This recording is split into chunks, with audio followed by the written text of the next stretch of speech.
Sudah 5 hari sejak dirawat Kamis pekan lalu, presenter Indra Bekti masih menjalani perawatan intensif di sebuah rumah sakit kawasan Jakarta. Meski sempat siuman pasca 2 kali menjalani operasi pada bagian pembuluh darahnya yang pecah, kemarin kabarnya Indra Bekti menjalani MRI.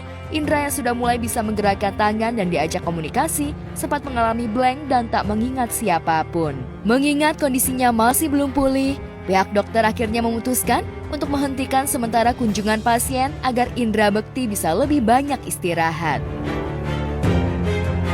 Bilangin sedih banget gitu, karena ngadepin Mas Bekti yang dia harus kehilangan memori. Sometimes dia juga sempat, dia harus lupa yang ke depan ini. Sometimes dia suka lupa nama anaknya. Awal-awal gitu aku agak mudah dia lupa nama anak gitu. Aku nggak mau yang nge-push dia juga gitu. Tapi baru tadi pagi aku bersyukur banget dia bisa nyebut nama anak, di mana anak di mana aku mau ketemu gitu. Dan aku bilang ada di sana lagi main gitu. Dia bisa sebut nama anak-anak semuanya gitu. Dia aku bersyukur banget di kemarin tuh aku cuma berdoa. Pokoknya saat ini aku cuma percaya sama Tuhan sama Allah, kalau semuanya aku bisa lewatin, aku bisa kuat karena Allah itu aja.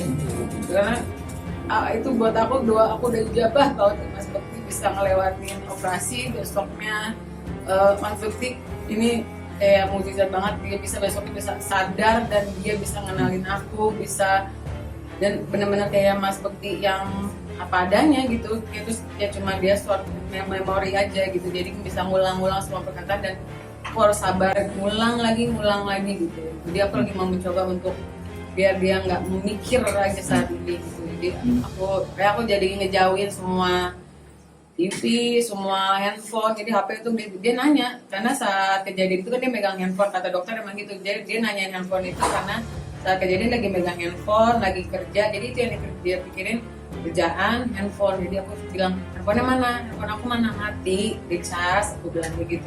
Pagi ini tadi Bang Indra habis dilakukan pemeriksaan MRI lagi, karena kan kemarin sempat ada keluhan kepalanya pusing sama matanya agak kelihatannya itu agak kabur gitu ya.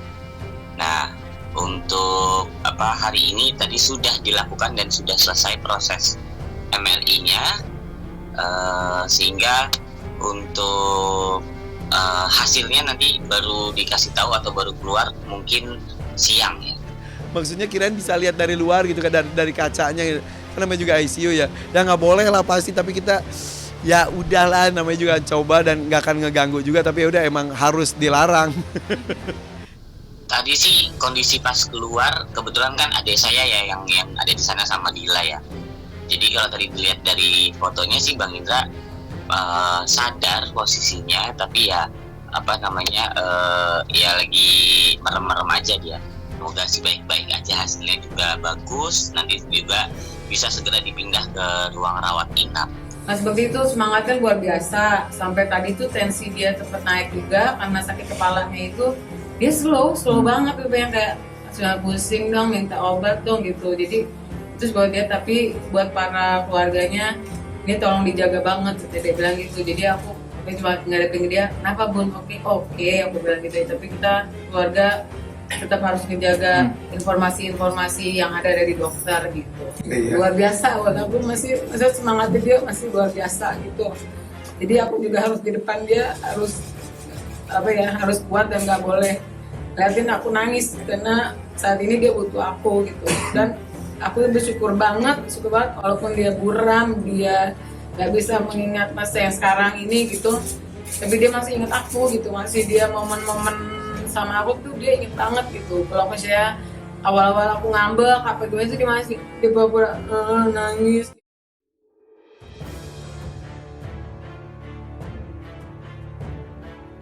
Sejak mengalami koma dan ditemukan tak sadarkan diri di rumah sakit, Indra Bekti didiagnosa mengalami pecah pembuluh darah.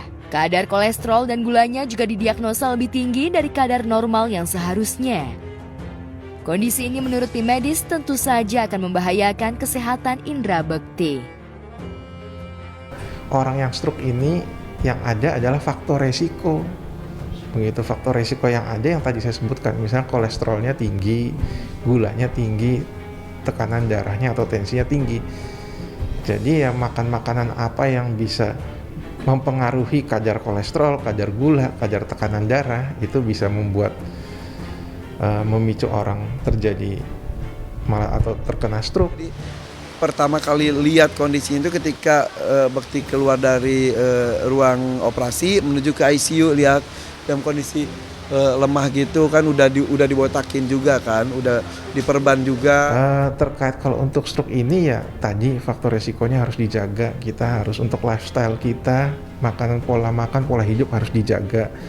Selain itu ya yang berkaitan dengan di luar dari kolesterol, darah tinggi ataupun kadar gula, ya kita harus memang cukup istirahat, cukup tidur.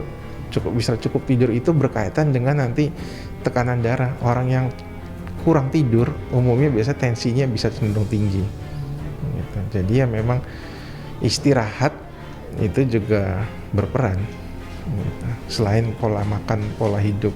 Jadi dia tuh di kondisi capek apapun dia selalu ceria, selalu menghidupkan suasana, selalu ketemu orang tuh justru dia ngasih semangat. Jadi kayak, makanya gue tuh suka ngomong, ayo Ti, lu selama ini bahagiakan semua orang, sekarang saatnya lu bahagiakan diri lu juga. Nah, kalau pemicu untuk penyakit dari suatu stroke atau ada perdarahan di otak, yaitu dari pecah pembuluh darah otak, gitu pemicunya. Jadi ketika ada orang dengan gangguan pembekuan darah atau ada peningkatan ada kolesterol yang tinggi, kadar gula yang tinggi, itu bisa jadi suatu faktor resiko untuk terjadinya stroke atau perdarahan di otak itu. 2 minggu pertama tuh dia kayak cuma pusing, aku sangka pusing biasa karena dia minum obat hilang gitu. Sampai suatu saat dia minum obat itu kok udah nggak kuat, sampai aduh ini sakit banget ya, pegang kepala. Udah besok cek aku bilang cek, oke, kita sempat kan maksudnya jadi kita sebutnya kita nggak mau pusingin, kita dua-duanya sama sakit sebenarnya saat itu. Kita staycation gitu, nah ya kan, staycation di rumah sakit kitanya karena mau ngecek seluruh tubuh kita dua-duanya baik, dia juga baik, itulah gitu udah 2 minggu itu. Tapi ternyata 2 hari sebelum bukan 2 hari sih, setelah itu pas malam dia ulang tahun itu kejadian gitu. Dari 2 hari sebelumnya aku baru dari rumah sakit itu. Orang yang kena stroke itu biasanya gejalanya akan mendadak. Jadi ketika ada pasien atau ada keluarga pasien, itu biasanya selalu akan ceritanya adalah ini sebelumnya keluarganya nggak ada apa-apa, nggak ada keluhan, kondisinya bagus, lagi ngobrol, mendadak pingsan begitu. Nah itu ada selalu kata-kata mendadak biasanya. Nah kalau ada mendadak itu biasanya kita kan curiga ada istilahnya kita bilang suatu vascular event atau stroke. Kalau bukan mendadak itu kita mikirnya kemungkinan malah bukan stroke. Sementara istri Indra, Aldila Jelita, yang terus menemani sang suami tak bisa menyembunyikan kesedihannya. Sambil berharap agar sang suami segera pulih, Aldila juga mengumumkan telah membuka donasi untuk membiayai pengobatan suaminya. Ini kan aku mau sekalian memberitahu gitu kalau emang kita lagi berat karena kita lagi usahain banget saat ini. Kayaknya aku mau membuka penggalangan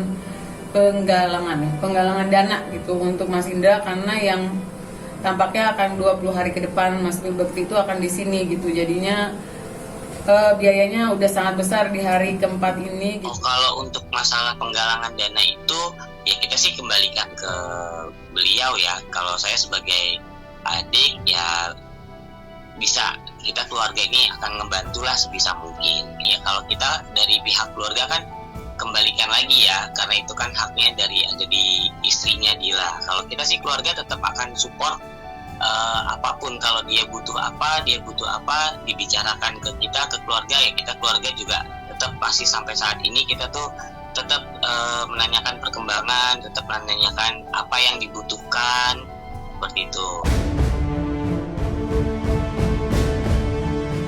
Tapi sayang, di tengah rencana buka donasi itu, sebagian warganet justru mempertanyakan soal apakah selama ini Indra tidak punya asuransi atau cadangan biaya kesehatan lainnya. Tapi komentar sumir itu ogah direspon kubu Indra.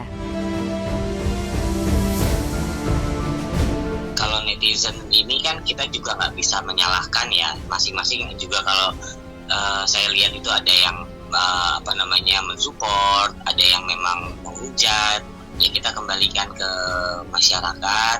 Kalau harapan saya sih ya kita bantu doakan aja, semoga Indra ini bisa cepat sembuh, bisa cepat pulih gitu. Ya, kondisi kesehatan Indra yang memprihatinkan. Pada saat yang sama, kebutuhan biaya rumah sakit yang dikeluhkan Aldila seakan menjadi potret jika di balik kehidupan selebritas yang dibayangkan publik serba mapan, justru terselip kesulitan hidup, apalagi ketika mendapat ujian sakit yang biayanya teramat berat ditanggung sendiri. Lantas jauh mana bantuan dan uluran tangan sahabat-sahabat Indra Bekti selama ini? Jadi aku udah broadcast kepada teman-teman juga, alhamdulillah ya mulailah ada beberapa yang udah memberikan kebaikannya, keikhlasannya yang nggak mau dikasih tahu siapa namanya. Ya, alhamdulillah sih. Jadi semoga yang mendengar ini juga bisa membantu Mas Bekti gitu.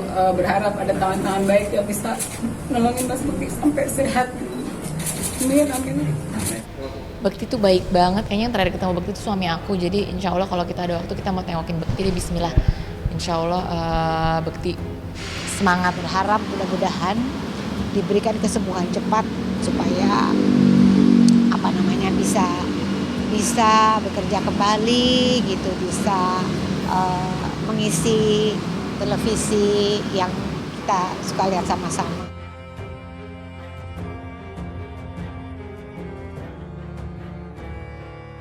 Sementara Indra Bekti harus berjuang memulihkan kesehatannya dari ancaman stroke hingga kematian, komedian Kiwil alias Will dan Delta kembali diguncang perhara isu perselingkuhan.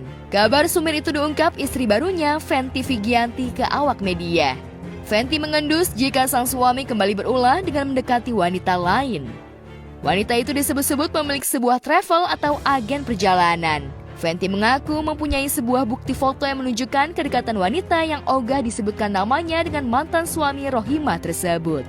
Lantas seperti apa kesaksian Fenty? Kayak gini nih foto, ini kan yang terbaru nih berapa hari yang lalu kayak gini nih pemirsa. Nah ini ada ya pemilik itu salah satu travelnya pemiliknya. Tapi saya masih cari info lah. Sih dengar selentingan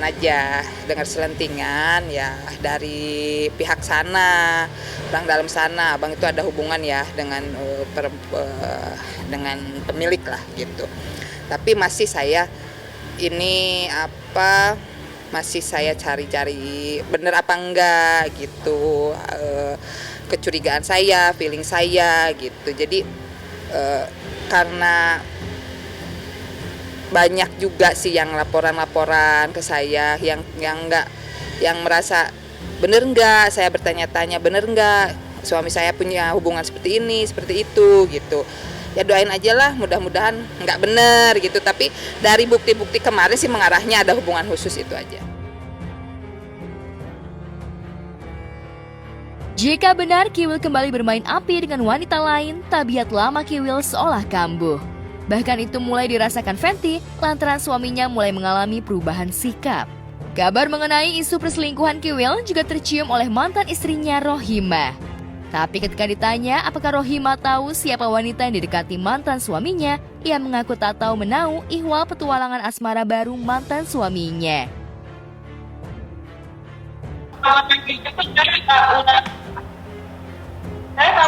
Saya mengenai mantan udah lama tuh nggak pernah tahu gitu, jadinya ya dan nggak ada feeling ya saya ya gitu.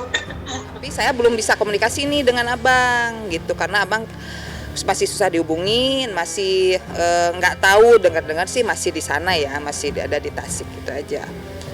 Jadi dari info dari orang dalam sendiri, saya terima foto, mereka sering jalan berdua, kemana-mana berdua gitu. Ya itu yang sementara ini saya jadiin bukti, itu aja. Ya, Fenty sendiri mendapatkan Kiwil setelah merebutnya dari Rohimah. Kala itu, ketika masih berstatus suami Rohimah, Kiwil santer dikabarkan menjalin kasih dengan Fenty. Ketika kabar heboh cinta telarangnya dengan Kiwil, Fenty bukannya mundur, tapi sebaliknya ia maju terus hingga menikah siri dengan Kiwil. Rohimah yang tak ingin kembali di madu Kiwil pun akhirnya menggugat cerai Kiwil.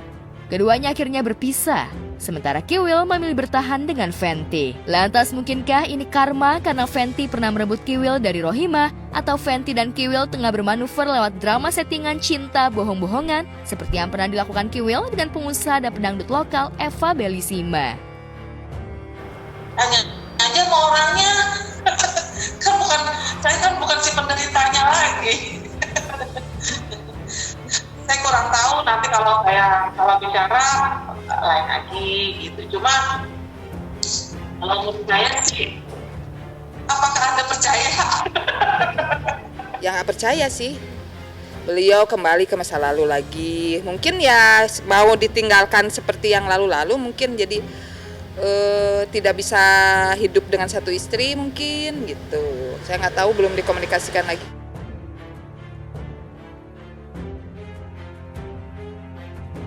Nyaris serupa dengan Kiwil, pengusaha Putra Siregar yang baru beberapa bulan menghirup udara segar usai dipenjara atas kasus pemukulan, tiba-tiba diguncang isu tak sedap, ihwal petualangan asmaranya dengan wanita lain.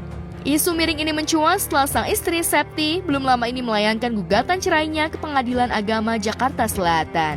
Namun terkait apa alasan Septi menggugat cerai sang suami, Septi hanya memilih merahasiakannya karena sangat pribadi.